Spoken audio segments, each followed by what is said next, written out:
Hey,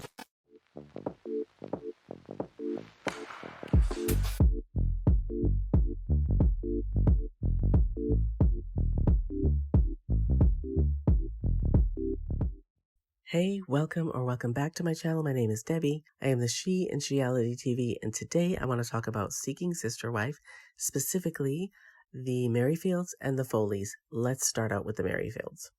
Okay. So in this past episode, I believe that this is season 4, and I believe that this is episode 4. The Merrifields are trying to figure out whether or not they want to keep Leah, right?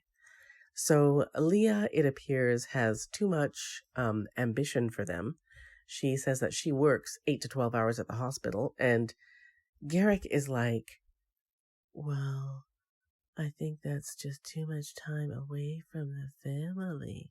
I cannot stand the way this man talks. Seriously? I want to punch him in the face. I can't stand the way he talks. He talks, all of a sudden his voice gets really light. And it's almost like he's afraid she's going to hit him. I'm feeling like I'm sensing fear in that voice. But when she tells him that she works 8 to 12 hour shifts at the hospital and she doesn't think she should have to come home and cook and clean, I think she's absolutely right. Who would want to do that? And how dare they actually feel like she's going to, or she should have to, give up her career for what? To be a sister wife? What? Get out of here. Shut up. There's no way. Like, no.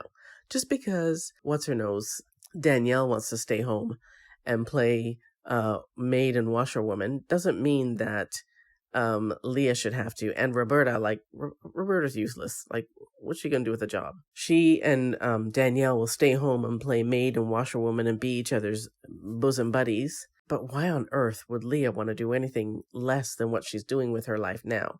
I feel like, Leah, girl, just get to step in. Go. Leave. These people are not for you. And like I said in one of my last videos, I don't believe that they got Leah in order to actually make her a sister wife. They've got Leah so that they can keep getting that check. Because, like I said, if they don't have a potential sister wife coming in, they've got nothing to talk about. They've got nothing for us to watch.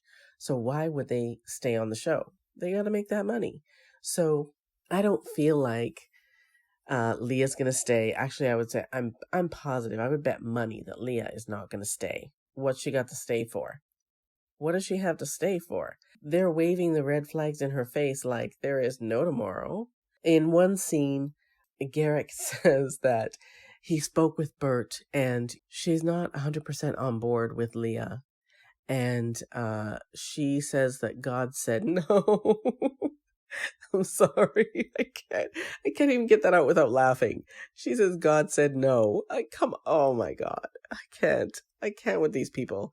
Truly, this was the funniest part of the show, right? He spoke with Roberta and she said that God said no. Okay, come on.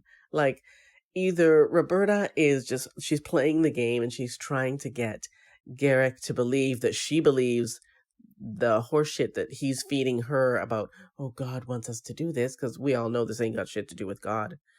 And she's just decided that, well, I spoke to God and he said no. And Garrick is going to buy that. But I feel like Leah is already starting to feel like, you know what? I'm not sure this is for me. I'm feeling like maybe I should back out, but Leah's got to make herself a few checks. She can't just be, a one and done. She can't be on for 2-3 shows and then be gone. She got to make some money too. And I don't think the Merrifields are going to let her go before Bert gets there, because we're all interested in seeing what happens when Bert actually leaves her country, if she ever does. And they don't have anything for us to watch without Leah or Bert. So, yeah, that's all I got for the Merrifields. Let's move on to the Foleys, because I feel like these guys were actually really interesting in this episode. So the Foleys are Brenda and Steve, and their new sister wife to be is April. And April is 21. Brenda is 38, Steve is 42 or 43, I think he's 43, and April is 21. So, you guys, I hate these families who, the couple is in their late 30s and early 40s and whatnot, and they're trying to bring in a 21-year-old as a sister wife. Like, come on, let the girl live her life. What the hell is wrong with you people, right? At least these guys aren't trying to play off their this lifestyle as something that God wants them to do.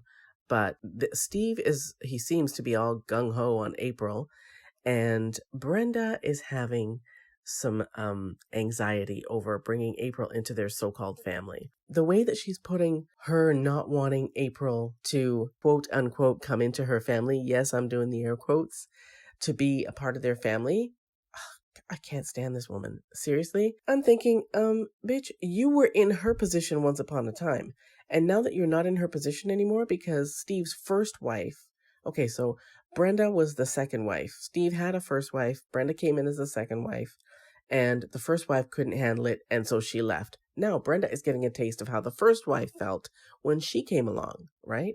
She is not having it, and the biggest part about Brenda that pisses me off is how she's putting her not wanting April to come into their family or to be a part of their little union on April. She's saying that, oh, she's not giving me what I need, and she's not warming up to me, and I'm just like, oh my God, bitch. Oh, I can't honestly, you guys might like her. I can't stand her. I cannot stand her. She is jealous, obviously, because, I mean, and who wouldn't be? Your husband is warming himself up on a 21-year-old, right? April is the younger version of Brenda. These two look like mother and daughter to me. And Brenda is starting to see that Steve and April have a connection, and she can see that April is like loving up on her husband and she doesn't like it. So she's going to blame the fact that she doesn't want April in their family, or she doesn't want Steve getting close to April and vice versa. She's going to blame that on April. Oh, she's, I've tried to communicate with her, and she's just not communicating with me. And, I don't know what else I give and give and give. Oh, she's so full of shit. I can't stand her. I can't stand her. Clearly, I'm a what's good for the goose is good for the gander type person, right? But all of these women, when they're the second wives, they don't want to see a third wife come in. Or when they're, they have the same issues that the first wife has when the second wife comes in. Like I said before, Brenda was the second wife. And honestly speaking, I feel like Steve and his first wife groomed Brenda, because Brenda tells us in one of the first episodes that she met Steve and his wife and she thought they were just this nice couple that she was hanging out with and whatever. And one day they kind of told her, hey, well, we'd like you to, this is what we do, and we'd kind of like to, add you to our little twosome or whatever and make it a threesome. And I guess she agreed because she became a part of their twosome, making it a threesome. But before too long, Steve's original wife said, yeah, this is not for me. And she left. Okay. Now Brenda is having problems coming to grips with, I don't care what you call it. It's jealousy. It's jealousy and it's insecurity, but it's not the fact that she's jealous and insecure that I don't like. It is how she's playing it to Steve, right? She's playing it like, oh, well, she's not trying to get to know me, and, all she's interested in is, she doesn't want to. Oh God, I can't even. If I didn't have to do this video, I probably would have turned it off. It made me crazy.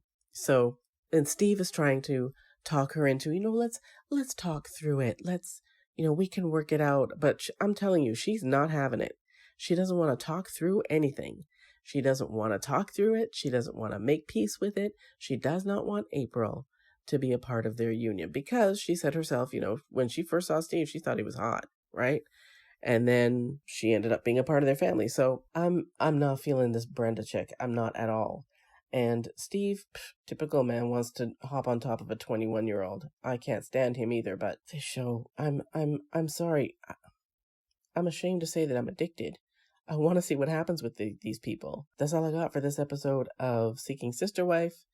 Again, and as usual, thank you so much for watching and listening, and I will see you next time.